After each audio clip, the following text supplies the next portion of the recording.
Dans la deuxième partie du chapitre 4, nous allons étudier la place de l'Église dans la société médiévale entre le XIe et le XIIIe siècle. L'Église influence la vie quotidienne des fidèles. Elle est aussi la conseillère des rois. Elle possède des terres et s'affirme comme un seigneur à part entière. Elle encadre la société dans sa totalité. Dans un premier temps, nous allons voir sa présence dans la vie quotidienne et dans la vie spirituelle des fidèles. Tout d'abord, nous allons voir l'organisation concrète de l'Église. À la tête de l'Église chrétienne, nous trouvons le pape qui siège à Rome. Sous ses ordres, il a deux types de clergé. Le clergé séculier, composé des archevêques, des évêques et des prêtres, qui sont au contact direct des fidèles. Ce sont eux qui encadrent les fidèles, qui leur apportent la bonne parole divine, qui mettent en œuvre les sacrements comme le mariage ou le baptême. De l'autre côté de la hiérarchie ecclésiastique, nous trouvons le clergé régulier, composé des moines et des moniales, avec à leur tête abbés et abbesses. Ils vivent en retrait du monde, dans ce qu'on appelle des abbayes ou des monastères. Leur rôle est de prier pour les autres. Ils mènent une vie totalement spirituelle. Ils ne sont pas en contact avec les fidèles. Ils sont là également pour mettre en œuvre l'enseignement de l'Église et pour conserver et créer des bibliothèques importantes.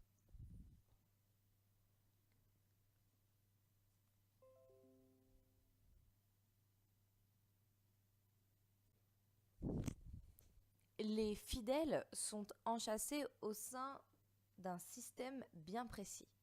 Chaque fidèle appartient à une paroisse, souvent à l'échelle d'un village ou d'une ville. Plusieurs paroisses composent ce qu'on appelle un diocèse avec à sa tête l'évêque. Et plusieurs diocèses composent ce qu'on appelle un archevêché avec à sa tête l'archevêque. L'église est le cœur du village. Les bâtiments sont la plupart du temps construits autour d'elle. Que ce soit dans les villes, comme ici à Reims, mais également dans les plus petits villages. C'est là qu'on se réunit pour apprendre les nouvelles du monde extérieur, puisque le prêtre entretient une correspondance importante avec les autres prêtres, mais également avec l'évêque ou l'archevêque, et peut ainsi transmettre les nouvelles importantes. C'est là également qu'on se réunit pour les sacrements, le mariage, le baptême, pour les enterrements, pour les fêtes religieuses importantes et pour la messe le dimanche. Les cloches règlent la vie des fidèles et le calendrier chrétien s'applique pour la vie quotidienne des chrétiens. Les paysans doivent payer la dîme à l'église. C'est le cas également des habitants des villes et de tous les métiers en général. Cette dîme représente 1/10 des revenus des fidèles. Les fidèles entretiennent également l'église et ils y sont attachés. Ils vont y consacrer des journées de corvée pour balayer, pour entretenir l'église quand elle en a besoin. Ils vont également parfois se cotiser pour payer de nouvelles choses pour leur église, comme par exemple des chandelles ou des vitraux.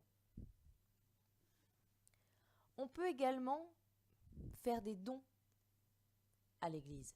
Pas seulement la dîme, mais des dons beaucoup plus importants.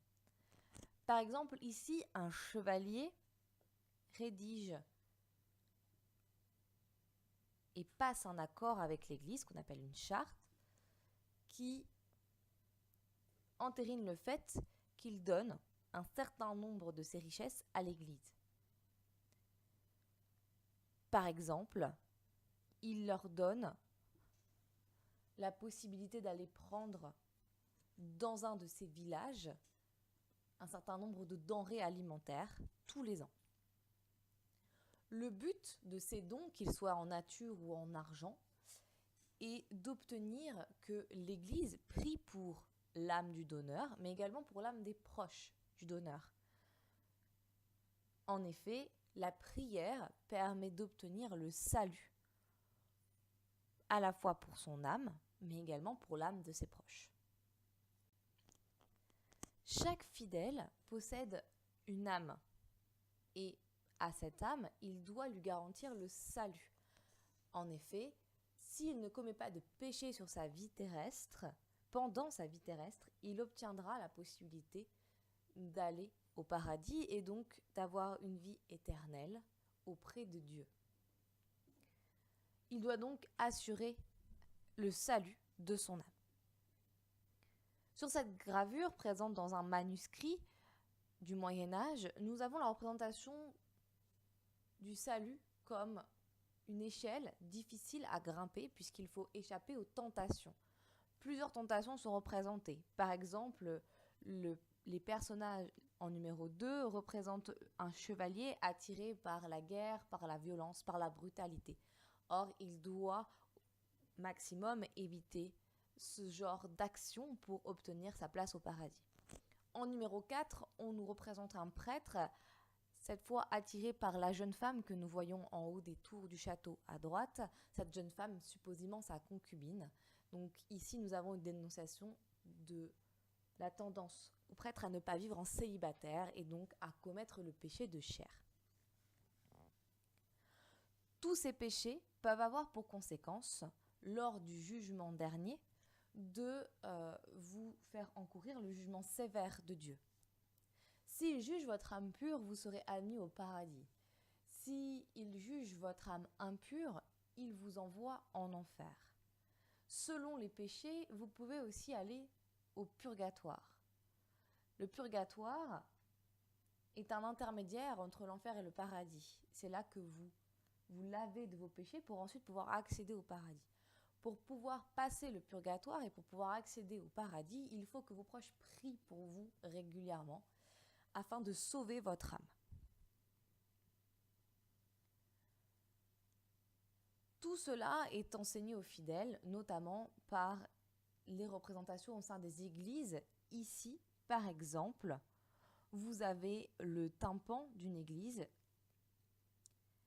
qui représente le jugement dernier, avec tout le cheminement des fidèles. Afin d'obtenir le salut, il peut y avoir différentes façons de se faire pardonner ses péchés.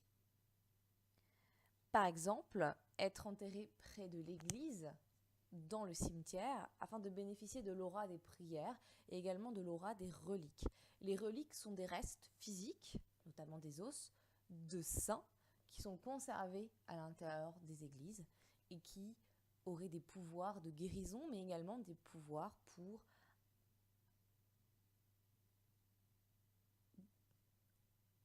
intercéder en votre faveur auprès de Dieu. Il faut également respecter les sacrements. Tout fidèle se doit de se faire baptiser, se doit de se marier, etc. à l'église. Si vous commettez un péché, il faut vous confesser. Vous pouvez également vous faire pardonner en allant en pèlerinage afin de vous laver par la marche et par le sacrifice de vos péchés. Nous pouvons donc voir que la religion est l'organisatrice de la société. Elle détermine ce qui est bien, ce qui n'est pas bien, elle détermine comment la société s'organise, la morale, les valeurs à respecter, et ce pour tous les fidèles, quels qu'ils soient. Être ecclésiastique dans la société médiévale vous confère une position sociale intéressante. Pour certains hommes, c'est l'occasion de s'extraire d'une condition miséreuse en devenant prêtre ou en devenant moine, consacrant sa vie à Dieu, puisque la vie ecclésiastique est synonyme d'un certain confort et d'un certain revenu, selon les postes auxquels vous êtes nommés. Certains évêques, archevêques, abbés sont à la tête de grands territoires, de grandes seigneuries. On leur paye des impôts, on leur rend hommage, et certains vont avoir tendance alors à délaisser l'aspect religieux de leur engagement et à plus se comporter comme des seigneurs laïcs, recherchant le pouvoir, la puissance ou l'argent. D'autres dérives se font jour. Certains prêtres, certains ecclésiastiques vivent avec des concubines alors qu'ils sont censés être célibataires. Certains autres, pour augmenter leurs revenus, vendent des sacrements, c'est-à-dire qu'ils font payer le mariage ou le baptême alors que c'est totalement interdit. Ils extorquent aussi des dons à certains fidèles, alors que le don doit être fait sur la base du volontariat. Les ecclésiastiques sont de plus les conseillers des puissants, et notamment du roi. Au début du Moyen-Âge, l'investiture au poste important, c'est-à-dire la nomination des grands ecclésiastiques, comme les archevêques ou les évêques, est une investiture qui peut être laïque, c'est-à-dire que le roi nommera les ecclésiastiques. Il en profite pour placer ses proches à la tête de certains diocèses, de certains archevêchés, et donc pour avoir des fidèles dans tout le royaume qui vont imposer son pouvoir aux autres. Ces investitures laïques posent problème aux différents papes du Moyen-Âge. Ils estiment que l'investiture doit être religieuse, que ce doit être eux qui nomment à ces postes prestigieux. La querelle des investitures se retrouve au long du Moyen-Âge entre rois et papes. Pour faire face à ces dérives et pour réformer l'Église, le pape Grégoire VII au XIe siècle propose ce qu'on a appelé la réforme grégorienne. Il va devenir un concurrent sérieux du pouvoir royal en reprenant la main sur les investitures des évêques et des archevêques. Et il va également être à l'origine de nombreux préceptes encadrant la vie des clergés. Le clergé doit être un exemple pour les fidèles. Et pour cela, il doit respecter un certain nombre de règles. Il doit rester célibataire, il ne doit pas vendre des sacrements, donc la simonie est interdite. Il ne doit pas accepter son poste en donnant une somme d'argent pour l'obtenir, etc., etc.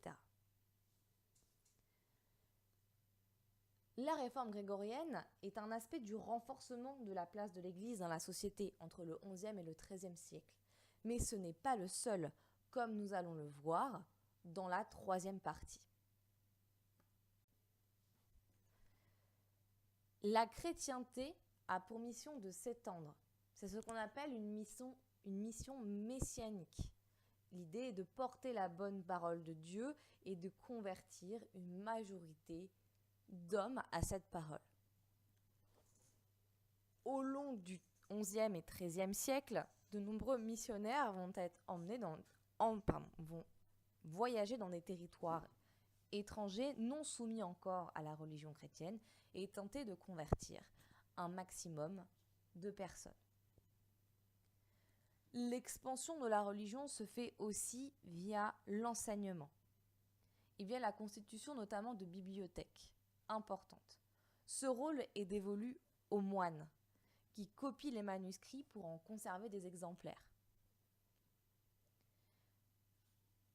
Le clergé séculier, lui aussi, doit transmettre la bonne parole. Il le fait par des prêches qui peuvent se faire durant la messe, lorsque le prêtre s'adresse à ses fidèles réunis dans l'église, mais également en pleine rue. Et certains ordres de moines, certains ordres qu'on dit mendiants, se consacrent totalement à ce prêche. Le décor des églises est là également pour enseigner la bonne parole divine à des fidèles pour la plupart analphabètes. Les décors sont faits pour impressionner, pour faire peur et pour inciter les fidèles à suivre la bonne parole, à ne pas se détourner du chemin de Dieu. L'Église s'affirme aussi comme la protectrice des hommes. En ces temps de famine et en ces temps de guerre régulière, elle entend protéger les fidèles. Par exemple, elle met en place ce qu'on appelle la paix de Dieu. La paix de Dieu consiste à excommunier. Excommunier signifie exclure de la société chrétienne, donc rejeter un fidèle, le débaptiser en quelque sorte.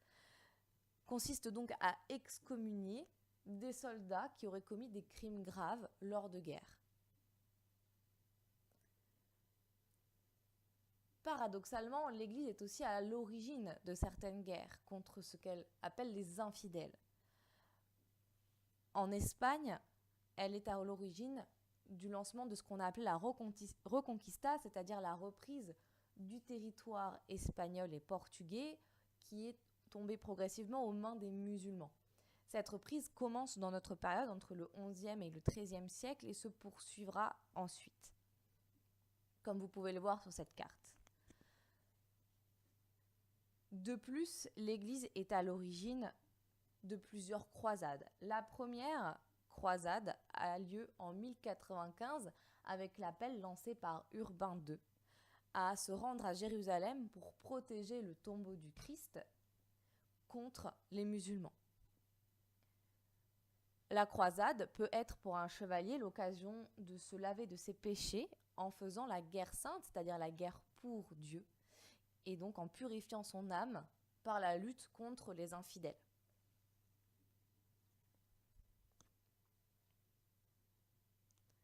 Enfin, l'Église entend être la seule à détenir la parole juste et elle considère toutes les personnes proposant une parole différente comme des hérétiques. Les problèmes peuvent être présents et les hérésies peuvent être présentes dans le propre giron de l'Église, comme par exemple l'hérésie cathare, qui rejette notamment l'autorité du pape, mais également l'hérésie peut se trouver dans les infidèles, musulmans ou juifs.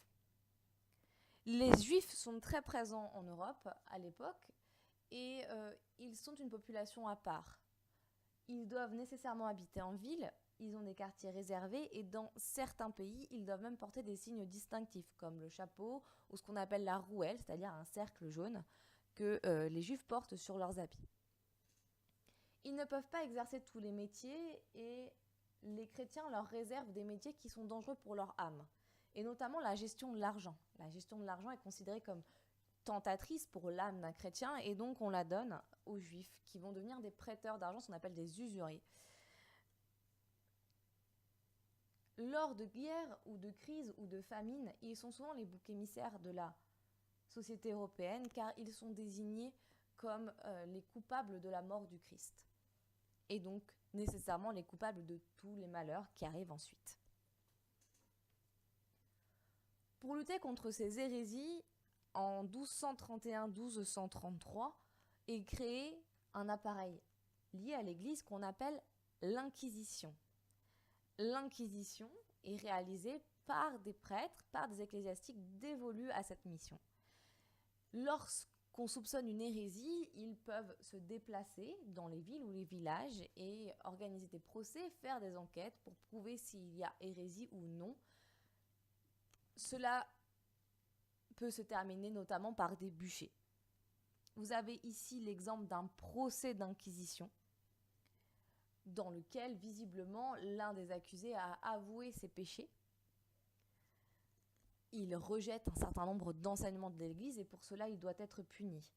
Bien souvent ces aveux sont extorqués via la torture, ce qu'on appelle la question à l'époque, ce qui fait que les aveux ne sont pas forcément véridiques.